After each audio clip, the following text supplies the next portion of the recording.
Hello friends, कैसे हैं आप सब। आई होप आप सभी की तैयारी बहुत ही ज़बरदस्त चल रही होगी। देन हाउ इज़ द जोश, मुझे कमेंट में ज़रूर लिखिए। और सबसे पहले मैं बोलना चाहूँगी गुड मॉर्निंग पटना। आप सुन रहे हैं मुझे यानी कि मिस चांदनी को, जो आप लोग के प्रीवियस ईयर क्वेश्चन कराने के लिए आ चुकी है। और आप लोग के ज्योग्राफी के, ये इंडियन ज्योग्राफी के प्रीवियस ईयर क्वेश्चन चल रहे हैं, जो आप लोग को बहुत ज़्यादा हेल्प करने वाले हैं। और आपके जो भी एग्ज़ाम्स है, जैसे बीपीएससी हो गया, टीआरई 4 हो गया, एसएससी हो गया, बिहार एसएससी हो गया, रेलवे हो गया, कोई भी एग्ज़ाम, उसमें आपको बहुत ज़्यादा हेल्प करेगी। तो मैं टाइम वेस्ट नहीं करते हुए आगे बढ़ती हूँ। और इसी के साथ मैंने 10 तक ख़त्म करवा दिया था आप लोगों को। अब 11 नंबर ये आया हुआ है, बिहार असिस्टेंट प्रोसिक्यूशन ऑफिसर में आया हुआ है एक क्वेश्चन। तो देख लो आपके क्वेश्चन क्या कहता है कि जास्कर श्योक किस नदी की सहायक नदियाँ हैं। तो आंसर होगा इसका सिंधु, ठीक है ना। जास्कर श्योक जो है सिंधु नदी की सहायक नदी है, सिंधु नदी की। देखो पॉइंटर क्या बोलता है, सिंधु नदी अपवाह तंत्र दुनिया की सबसे बड़ी नदी घाटियों में से एक है। इसका क्षेत्रफल कितना है, 11,65,000 है।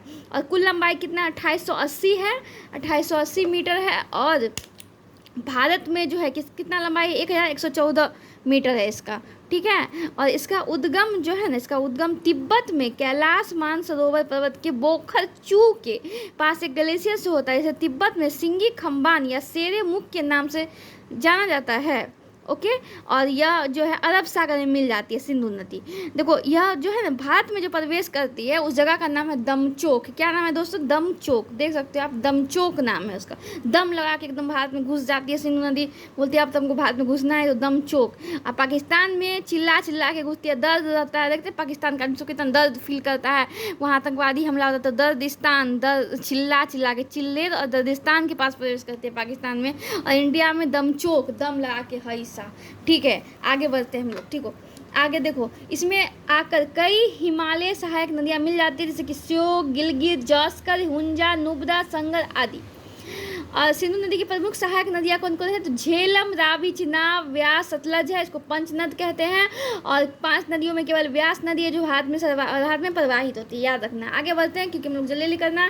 देखो दंडकारण्य क्षेत्र कहाँ पे स्थित है, तो ये उपयुक्त में से एक से अधिक बोल रहा है। तो देखो पूर्व मध्य भारत का एक क्षेत्र है, मतलब कि पूर्व मध्य मतलब कि बीच का भाग, इंडिया के बीच का भाग हो गया। आप यहाँ देख सकते हो, देखो ये मैप के माध्यम से आप देख सकते हो। तो ये मध्य प्रदेश हुआ, छत्तीसगढ़ मध्य प्रदेश है यहाँ पे। और यहीं पे आपका छत्तीसगढ़ भी होगा।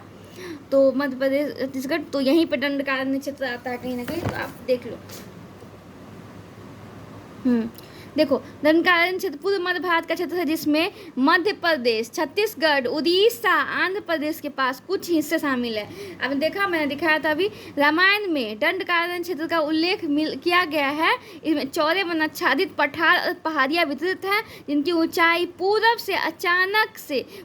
की ओर अचानक से बढ़ती हैं। और पश्चिम में क्या होता है, देखो पूरब में क्या हुआ है, पूरब में बढ़ जाता है इसका दंडकारण्य का, पश्चिम में घट गया। और दिखती है पश्चिम की ओर धीरे धीरे ऊंचाई कम हो जाएगा। गोदावरी और स्टेटमेंट बना के आपको ये क्वेश्चन दे सकता है कि बताओ कि दंडकारण्य की पूरब में ऊंचाई क्या है। तो पूरब में जो ज़्यादा है, पश्चिम में घट गया है, ठीक। गोदावरी और महानदी नदियाँ इस क्षेत्र में होकर अपवाहित होती हैं। गोदावरी और महानदी कहाँ बहती है, उड़ीसा में। इस क्षेत्र में आदिवासियों की बहुलता के कारण उनके द्वारा हमेशा एक अलग दंडकारण्य केंद्र शासित प्रदेश बनाने की मांग की जाती है। मतलब आदिवासी लोग रहते हैं, ट्राइबल लोग, तो बोलता है कि हम लोग को एक दंडकारण्य आप लोग केंद्र शासित प्रदेश बनाइए, यूनियन टेरिटरी बनाइए। आगे बढ़ते 13 नंबर क्वेश्चन देखिए, निम्नलिखित में से कौन सा कहवा उत्पादक क्षेत्र कर्नाटक में नहीं है। देखो जब भी हम क्वेश्चन पढ़ते तो याद रखना है एग्जाम में कि नहीं और है पर ध्यान देना है। कि नहीं बोल रहा है कि है, तो यहाँ पर बोला है कि नहीं है, तो आंसर होगा इसका पुलनेज। बाकी चिकमंगलुरु, बाबा बुदान की गिरी, कुर्ग, ये सब है कर्नाटक में। देखो क्या बोलता है इसका, कोडागु, चिकमंगलुरु, कुर्ग, हसन और बाबूदन की कर्नाटक में कॉफ़ी, कहवा यानी कॉफ़ी के लिए ये सब है प्रसिद्ध। और पुलनेज जो है ना, पुलनेज यानी कि पलनी कर्नाटक में नहीं है, तमिलनाडु में है। और एक कहवा उत्पादक क्षेत्र है, कहवा मतलब कॉफ़ी। आगे बढ़ते, कोडागु जो है कर्नाटक में सबसे बड़ा कहवा, कोडागु कहाँ है, कर्नाटक में है, लेकिन सबसे बड़ा है, नामो है कोडागु, लगता है एकदम। इसके राज्य में उत्पादित कुल कहवा में 50% से अधिक हिस्सेदारी होती है। मैसूर और शिमोगा राज्य के अन्य कहवा उत्पादक क्षेत्र। मैसूर और शिमोगा भी है ना, तो कहवा उत्पादक क्षेत्र मतलब है मैसूर और शिमोगा। भारत में कहवा उत्पादन की शुरुआत 1670 में चिकमंगलूर जिला में हुआ था, जबकि जब पहली कहवा की फसल जो है चिकमंगलूर, जब पहली मतलब कि कहवा की फसल बाबा बुदान की पहाड़ियों में उगाई गई थी। तो देखो कि जब पहली कहवा की फसल जो है बाबा बुदान की मतलब पहाड़ियों में उगाई गई थी। भारत में कहवा उत्पादन 1670 में हुआ है, कहाँ पे? चिकमंगलूर में। आगे बढ़ते हैं हम लोग। चिकमंगलूर कहाँ पे है? तो चिकमंगलूर कर्नाटका में है। आगे बढ़ते देखो, पलनी जो दिखाई दे रहा होगा, पालनी नीलगिरी सैलम और कोयम्बटूर तमिलनाडु के प्रमुख कहवा उत्पादक क्षेत्र है। पालनी जो राज्य का सबसे बड़ा कहवा उत्पादक है तमिलनाडु का। भारत में कहवा का सबसे बड़ा उत्पादक बोलेगा तो कौन है? कर्नाटक है। उसके बाद केरल, मतलब KKT याद रख रहा है, KKT यानी कि कर्नाटक, केरल और तमिलनाडु। भारत में प्रमुख रूप से उगाई जाने वाली कहवा की है अरेबिका रोबस्टा। ठीक है। निम्नलिखित देखो नेक्स्ट क्वेश्चन देखते हैं हम लोग। निम्नलिखित सहायक नदियों में से कौन सी गंगा नदी बेसिन का हिस्सा है? तो उत्तरी कोयल है। देखो उत्तरी कोयल नदी गंगा नदी बेसिन का हिस्सा है, जो छोटा नागपुर पठार से निकलती है दोस्तों, और सोन नदी में मिल जाती है। वही सोन नदी जो बिहार में भी है बहती है, सोन नदी में मिल जाती है। और रिहंद और उत्तरी कोयल सोन की सहायक नदियां हैं, और यह पटना में दानापुर के पास गंगा में मिलती है सोन नदी। आगे बढ़ते हैं। शंख नदी झारखंड, देखो शंख नदी झारखंड, उड़ीसा और छत्तीसगढ़। शंख नदी झारखंड, उड़ीसा, छत्तीसगढ़ में बहती है। या उड़ीसा में कोयल नदी से, शंख का आकार देखते, शंख गोल जैसे रहता है, कोयल से मिल जाता है, कोयल से मिल जाएगा। दक्षिणी कोयल नदी झारखंड और उड़ीसा से होकर गुजरती है, और इसका उद्गम लोहरदगा छोटा नागपुर पठार के निकट लावा परनी झरने से होता है। बराकर नदी देखो कुछ मेन याद रखना है, उतना नहीं। बराकर नदी दामोदर नदी की मुख्य सहायक नदी है। दामोदर को बंगाल का शोक भी बोलते थे। इसका उद्गम झारखंड के हजारीबाग जिले में पदमा गांव के पास हुआ है। बराकर का कहाँ से उद्गम है?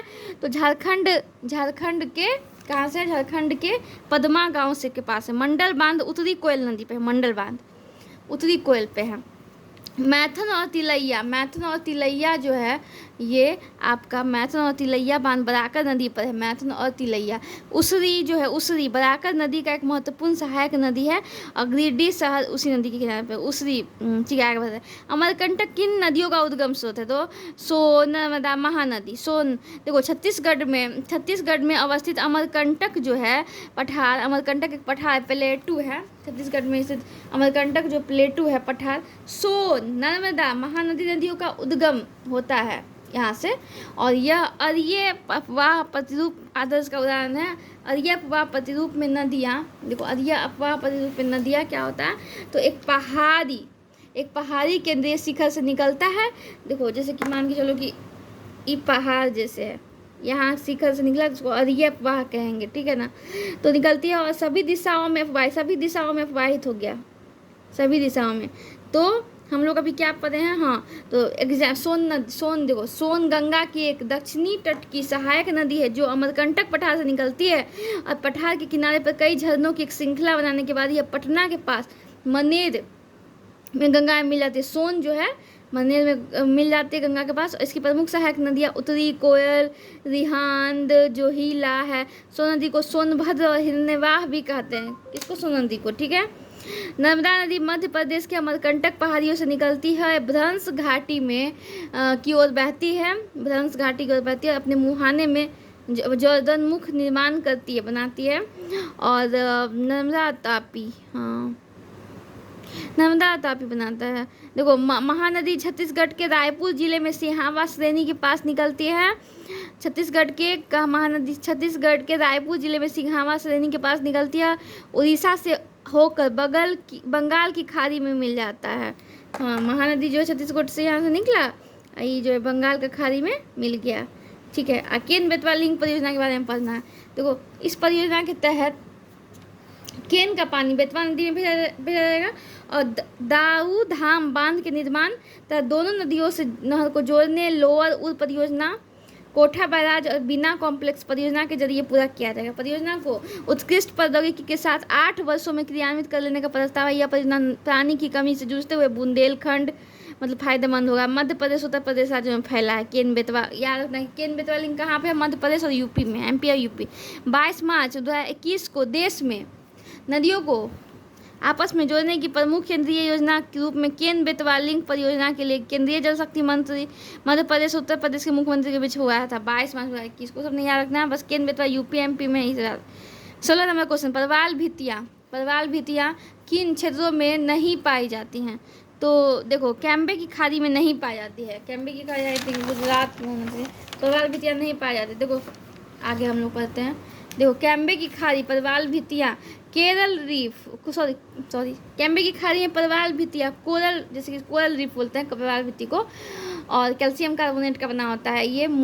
ठीक है ना। कोरल रीफ मूंगा चट्टान नहीं पाए जाते हैं। अधिकांश कोरल रीफ गर्म, उथले, पर्याप्त धूप की मात्रा, अवसाद रहित, साफ पानी में। देखो यहाँ पे कहाँ पे कोरल रीफ होगा? जहाँ पे गर्म होगा, धूप रहेगा, अवसाद नहीं होगा, मतलब गंदगी में कोरल रीफ नहीं होता, साफ पानी में होता है। परवाल भित्तियाँ जो पर्यटन, मत्स्य पालन, तटरेखा संरक्षण के पारिस्थितिकी तंत्र में। ठीक है। खंबात की खाड़ी, ऐसे जिसे ऐतिहासिक रूप से कैम्बे की खाड़ी बोलते हैं। खंबात की खाड़ी को क्या बोलते हैं? कैम्बे की खाड़ी। भारत के अरब सागर तट पर स्थित एक खाड़ी है जो गुजरात, मुंबई और द्वीप के सीमा, देखो कहाँ गुजरात, मुंबई और द्वीप की सीमा से लगती है। कैम्बे की खाड़ी गुजरात, मुंबई, आप यहाँ भी देख सकते हैं मैप में, देखिए द्वीप है यहाँ पे, फिर यहाँ पे गुजरात, फिर यहाँ पे मुंबई होगा इस आसपास। तो तीनों में क्या है? तो कैम्बे की खाड़ी देख लिए। अब आगे बढ़ते हैं हम लोग। देखो खंबात की खाड़ी जिसको बोलते हैं। चलो एग्जाम पॉइंटर देखते हैं क्या क्या दिया है इसमें। मन्नार की खाड़ी, यह एक समुद्र बायोस्फीयर रिजर्व है और यह सिकाऊ डुगोंग का निवास स्थल। किसका? सिकाऊ डुगोंग का निवास स्थल है। मन्नार की खाड़ी में 3 अलग अलग पारिस्थितिकी तंत्र है, जैसे कि कोरल रीफ, समुद्री घास, मैंग्रोव। समुद्री जैव विविधता के दृष्टिकोण से दुनिया के सबसे समृद्ध मतलब बायोडाइवर्सिटी क्षेत्र है ये मन्नार की खाड़ी। कच्छ की खाड़ी जो है ये कच्छ और सौराष्ट्र के प्रायद्वीपीय क्षेत्रों में स्थित है और यह उस्मान खाड़ी के सामने अरब सागर की ओर खुलता है। कच्छ की खाड़ी भारत के चारों ओर 4 प्रमुख स्थलों में से एक है जो कोरल रीफ की, कच्छ की खाड़ी में कोरल रीफ देखा जाता है, याद रखना है। अंडमान निकोबार द्वीप समूह, कोरल रीफ के मामले में अंडमान निकोबार द्वीप समूह भारत के सभी मतलब सबसे ज़्यादा कोरल रीफ कहाँ मिलता है? तो अंडमान निकोबार द्वीप समूह में, कच्छ की खाड़ी में मिल रहा है। ठीक है। सबसे बड़ी कोरल रीफ जो है ग्रेट बैरियर रीफ है, जो मतलब वर्ल्ड में ऑस्ट्रेलिया में, इंडिया में अंडमान निकोबार द्वीप में।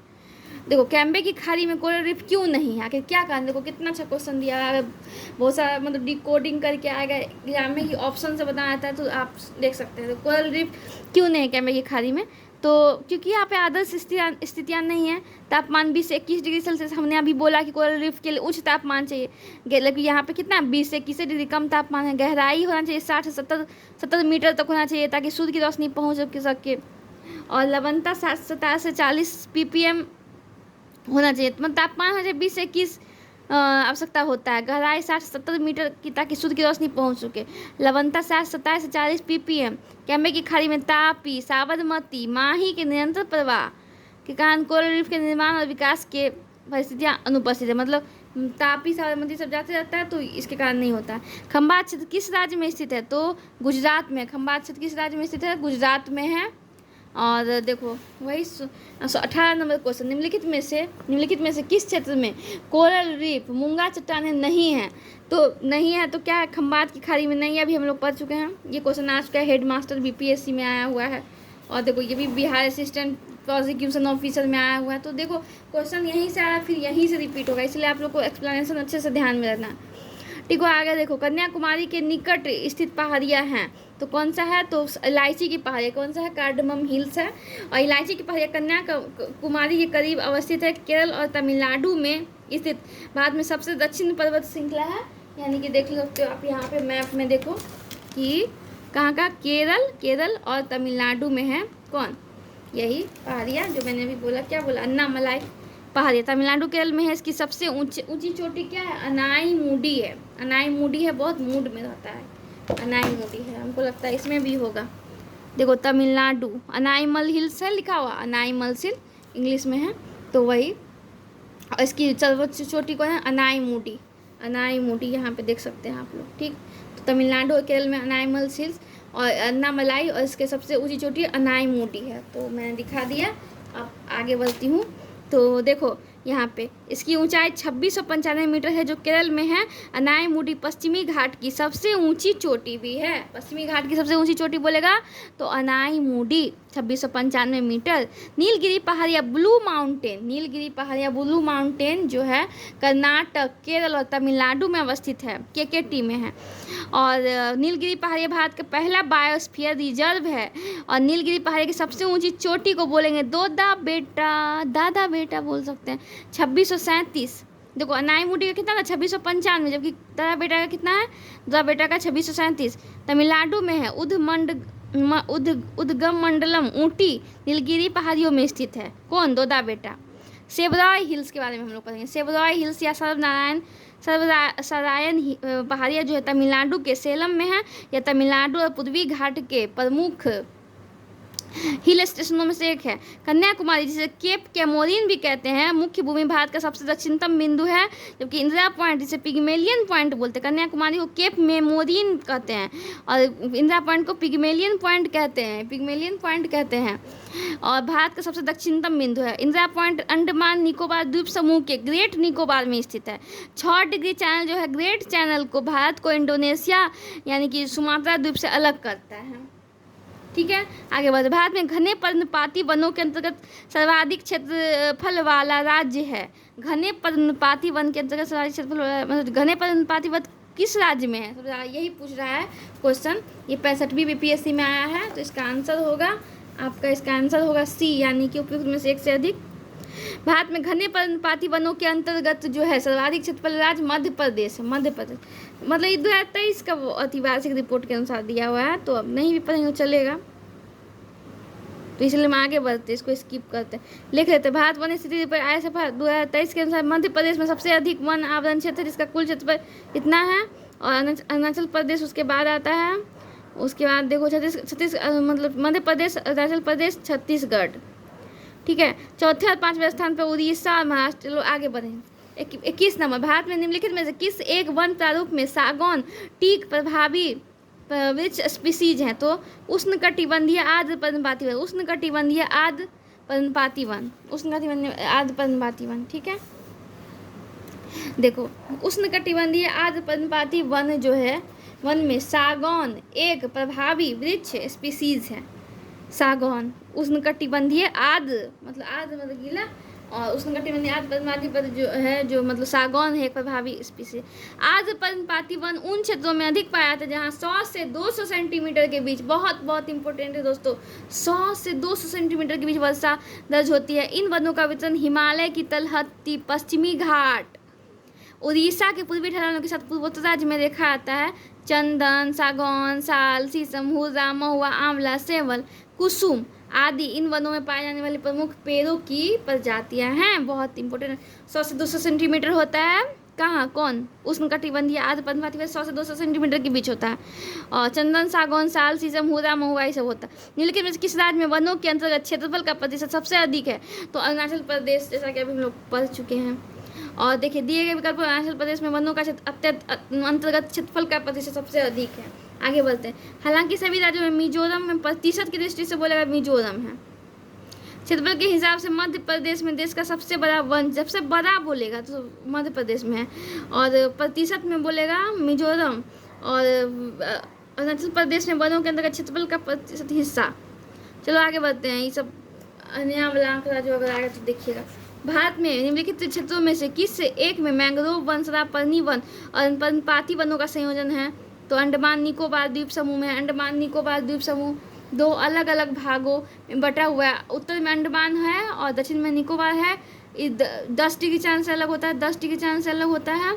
और ऐसा माना जाता है कि जलमग्न पर्वतों के हिस्से हैं और कुछ छोटे ज्वालामुखी परिघटनाओं द्वारा निर्मित हुए हैं। भारत का एकमात्र सक्रिय ज्वालामुखी बैरन, बहुत बहुत इंपॉर्टेंट, बैरन द्वीप जो है मध्य अंडमान में है। याद रखना बैरन द्वीप कहाँ पे है, मध्य अंडमान में। तटीय भूभाग में कुछ प्रवाल भित्तियां भी पाई जाती है। यहाँ कई सुंदर समुद्र तट अवस्थित है। इन द्वीप समूहों में मैंग्रोव सदाबहार अभी हम लोग पढ़ते कि पर्णपाती वन पाए जाते हैं। इन द्वीपों में संवहन वर्षा होती है। भूमध्य रेखीय प्रकार की वनस्पति पाई जाती है। संवहन वर्षा होगा, भूमध्य रेखीय प्रकार के मतलब कि पाया जाएगा वनस्पति। देखो एग्जाम पॉइंटर्स, अंडमान कई द्वीपों से मिलकर बना है। तो देखो कौन कौन है, उत्तरी अंडमान, दक्षिणी अंडमान, मध्य अंडमान, लिटिल अंडमान है। मेरे पास अगर फोटो रहेगा तो मैं दिखा दूंगी अभी आपको। हाँ है, मिल गया। देखो यहाँ पे देखो मैंने बताया 4 भागों में है अंडमान।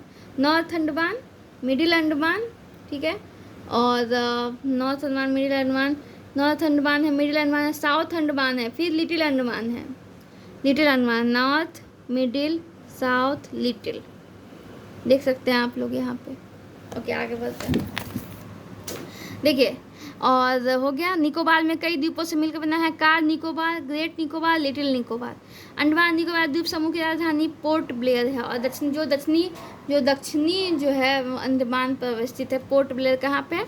दक्षिणी अंडमान पर अवस्थित है। आगे बढ़ते हैं और कुछ देखो डंकन पास जो है एक डंकन पास दर्रा और दक्षिणी अंडमान डंकन पास दर्रा दक्षिणी अंडमान को लिटिल अंडमान से अलग करता है। और 10 डिग्री चैनल जो है लिटिल अंडमान को कार निकोबार से अलग करता है। लिटिल अंडमान नीचे पढ़े थे हम लोग, और कार निकोबार से इसको अलग करता है। यहाँ पे देख लो, आप देख सकते हो यहाँ पे, देखो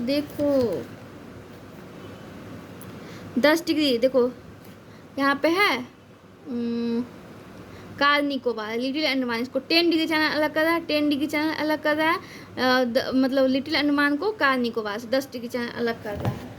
चलो आगे बढ़ते हैं। मैं इसलिए दिखा रही हूँ कि आपको याद हो जाए, क्योंकि दिखा हुआ चीज़ आदमी को याद रहता है। और देखो फिर 6 डिग्री चैनल जो है ग्रेट निकोबार को इंडोनेशिया सुमात्रा से अलग करता है। पोर्ट ब्लेयर सेलुलर जेल दक्षिणी अंडमान में है। और अंडमान निकोबार द्वीप समूह का सबसे बड़ा द्वीप अंडमान निकोबार का सबसे बड़ा द्वीप समूह मध्य अंडमान।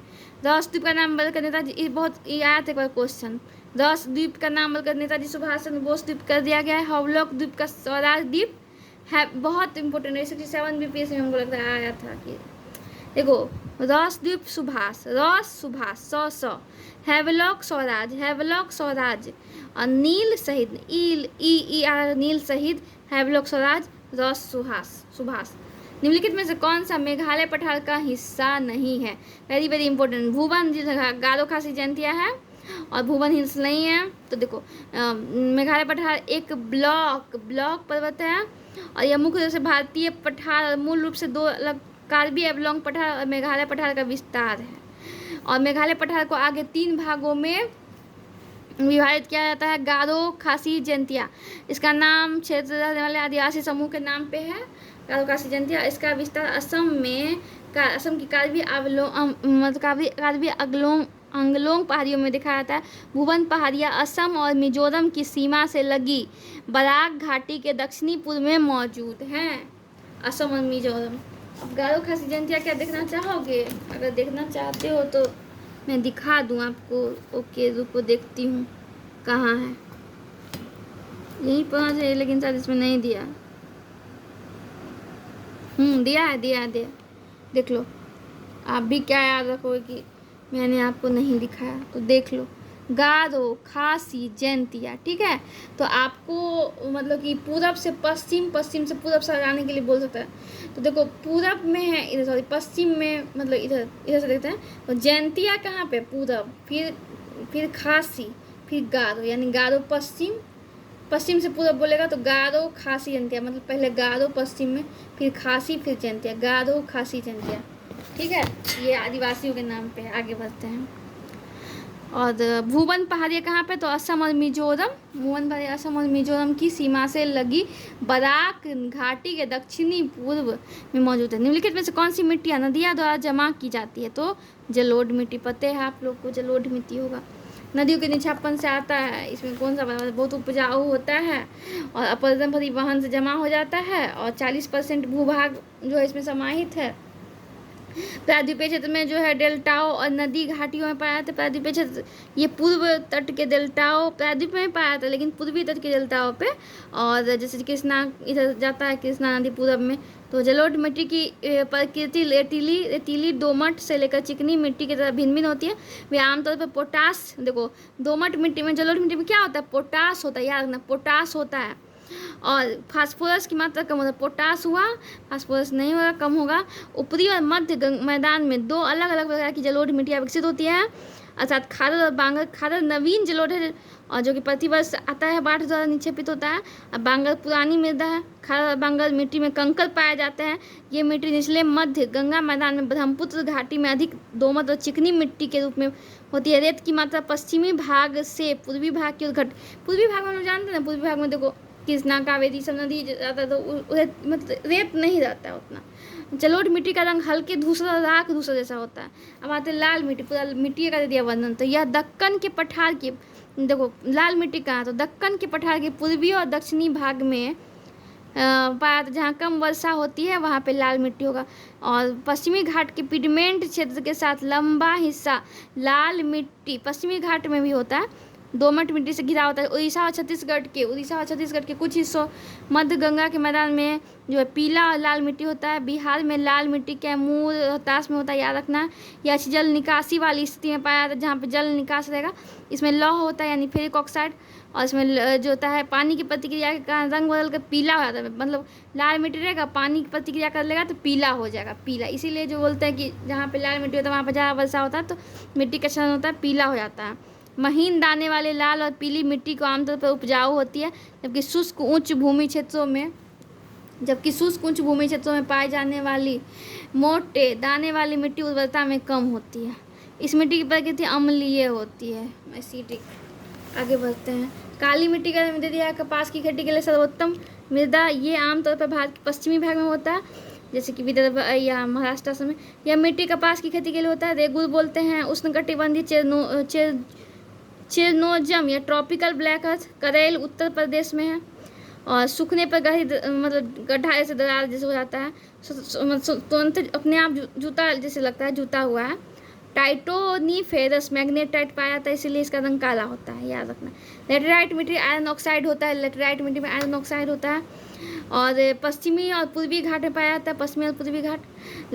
लीचिंग के कारण जो है लेटेराइट मिट्टी जो है अन्य मिट्टी की तुलना में उर्वरता कम होता है, और हालांकि वे खाद और सिंचाई के लिए तत्परता से प्रतिक्रिया करते, सूखने के बाद सख्त हो जाता है, और इसका इस्तेमाल भवन निर्माण के लिए ईंट बनाने में होता है लेटेराइट मिट्टी का। भारत की काली कपास मिट्टी का निर्माण कहाँ पे, तो जो भारत की काली कपासी मिट्टी का निर्माण जो किसके अपक्षय से होता है, तो फिसर ज्वालामुखी चट्टान के अपक्षय से होता है। तो वही है, ज्वालामुखी चट्टान जो है अपक्षय के कारण बनता है, और भूपरपट्टी पृथ्वी की आंतरिक क्रियाओं से अंतराल से लावा बाहर निकलता है।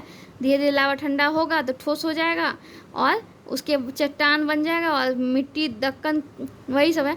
महाराष्ट्र, मध्य प्रदेश, गुजरात, आंध्र प्रदेश, तमिलनाडु के कुछ भाग में होता है। गोदावरी और कृष्णा के ऊपरी भागों और दक्कन के पठार के उत्तरी पश्चिम भागों में काली मिट्टी का विस्तार बहुत गहराई तक है। इन मिट्टियों में रेगुर या ब्लैक कॉटन सॉइल बोलते हैं। लेटेराइट मिट्टी आमतौर पर निम्नलिखित में से कहाँ पाई जाती है, तो पाई जाती है ये कहाँ पे, तो कर्नाटक में पाया जाता है, ठीक है। लेटेराइट मिट्टी आमतौर पर कर्नाटक में होता है, ठीक है, याद रखना। तमिलनाडु, आंध्र प्रदेश और केरल में जो है लेटेराइट मिट्टी होता है। तमिलनाडु, आंध्र प्रदेश और केरल में लाल लेटेराइट मिट्टी जो काजू जैसी फसलों के लिए उपयोग है। तमिलनाडु, आंध्र प्रदेश, केरल काजू होता है इसमें। और घर के निर्माण के लिए लेटेराइट मिट्टी मुख्य रूप से प्रायद्वीपीय पठार के ऊंचे क्षेत्र में होता है। लेटेराइट मिट्टी में पोटास, फास्फोरस और चूना कम होता है, तीनों पोटास, फास्फोरस और चूना कम होता है। जबकि जलोढ़ में हम लोग क्या पढ़े थे, जलोढ़ में पोटास अधिक था, फास्फोरस कम था, लेकिन लेटेराइट मिट्टी में तीनों कम होता है, चूना भी।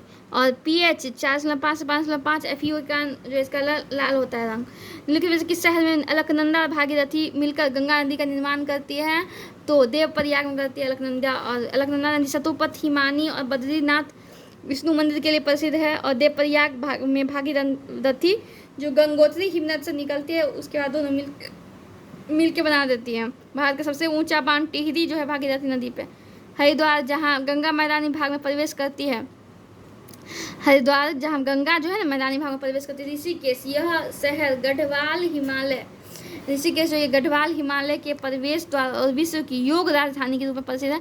और यह पवित्र नदी गंगा के तट पर स्थित है। रुद्रप्रयाग जहाँ मंदाकिनी गंगा की मुख्य धाराओं में से एक अलकनंदा में मिलती है, और जो रुद्रप्रयाग में सतोपथ भागीरथ ग्लेशियर से तल से निकलती है, वहाँ से अलकनंदा के रूप में बहती है। विष्णुप्रयाग अलकनंदा नदी अपनी सहायक नदी धौली, अलकनंदा धौली गंगा मिला तो विष्णुप्रयाग। कर्णप्रयाग में अलकनंदा पिंडार। मैं इसको कॉन्सेप्ट बताऊंगी छोटा, अभी तो मैं उसे करा रही हूँ। उसके बाद बद्रीनाथ धाम किस राज्य में स्थित है? बद्रीनाथ जो धाम है किस राज्य में स्थित है? तो ये है उत्तराखंड में स्थित है। बद्रीनाथ धाम जो है, बद्रीनाथ धाम उत्तराखंड में स्थित है और विष्णु के 108 दशावतारों मंदिर में से एक है। बद्रीनाथ जो है धाम अलकनंदा नदी के किनारे स्थित है। लेकिन वैसे किस पहाड़ी पर? पूर्वी घाट पश्चिमी घाट से जुड़ते हैं तो नीलगिरी पहाड़िया पे, ठीक है। और सबसे ऊंची चोटी है दोरा बेटा है और ऊटी में है, ऊट मान लो। चलिए, पश्चिमी घाट अरब सागर के साथ भारत के पश्चिमी तटों के समानांतर है। दक्कन के पठार के पश्चिमी किनारों पर चिन्हित करते हैं। पश्चिमी घाट को सह्याद्री भी कहते हैं। पश्चिमी घाट अधिक ऊंचाई पे स्थित होता है। पश्चिमी घाट की सबसे ऊंची चोटी अनाईमुडी, महाबलेश्वर, करसुबाई आदि है। और उसके बाद देखो, पूर्वी घाटों की तुलना में पश्चिमी घाट अधिक, पश्चिमी घाट में तो निरंतर है, कटा छटा नहीं है। जबकि पूर्वी घाट में नदी से ज़्यादा जाता है बह के, तो कृष्णा कावेरी से तो काट छाट देता है, लेकिन पश्चिमी घाट निरंतर है। और वे उत्तर में तापी नदी के मुहाने पर 6 राज्य गुजरात, महाराष्ट्र, गोवा, कर्नाटक, तमिलनाडु, केरल जैसे फैले हुए हैं। और पलक्कड़ पास दरा इसी पश्चिमी घाट में है। इसका निर्माण गोंडवाना लैंड के विभाजन तथा स्थल में से एक अरब सागर में हुआ था। इस क्षेत्र की नदियाँ ज्वारदार एस्चुअरी बनाती हैं। पश्चिमी घाट को विश्व धरोहर सूची में 2012 में शामिल किया गया है। पूर्वी घाट बंगाल की खाड़ी के साथ भारत के पूर्वी तटों के समानांतर दक्कन के पठार के पूर्वी किनारों पर उड़ीसा से लेकर तमिलनाडु तक विस्तृत है। और पूर्वी बंगाल की खाड़ी में गिरने वाली नदियों द्वारा विच्छेदित एवं पतित होकर अनियमित एवं असतत हो गई है। पूर्वी घाट की सबसे ऊंची चोटी जो है ना महेंद्रगिरी है। इसका है 1500 मीटर है। और अन्य ऊंची चोटियों में जेवारी सेवराई हिल्स है। पूर्वी घाट की चोटियाँ याद रखना। और उसके बाद अन्नामलाई की चोटी अनाईमुडी है। प्रायद्वीपीय पठार दक्षिण भारत की सबसे ऊंची चोटी अभी मैंने दिखाया था। कार्डमम पर्वत तमिलनाडु और केरल की सीमा पे है। प्रायद्वीपीय भारत का दक्षिणतम पर्वतीय क्षेत्र है कार्डमम। और पालाघाट कहाँ पे? नीलगिरी पहाड़ियाँ और अन्नामलाई पहाड़िया के बीच कोयम्बटूर पलक्कड़ को जोड़ता है। सेनकोट दरा कार्डमम पहाड़ी अन्नामलाई पहाड़ी के बीच मदुरै तिरुवनंतपुरम को जोड़ता है। थालघाट दरा नासिक को मुंबई से जोड़ता है। पालनी पहाड़ी तमिलनाडु में अवस्थित है, ठीक है।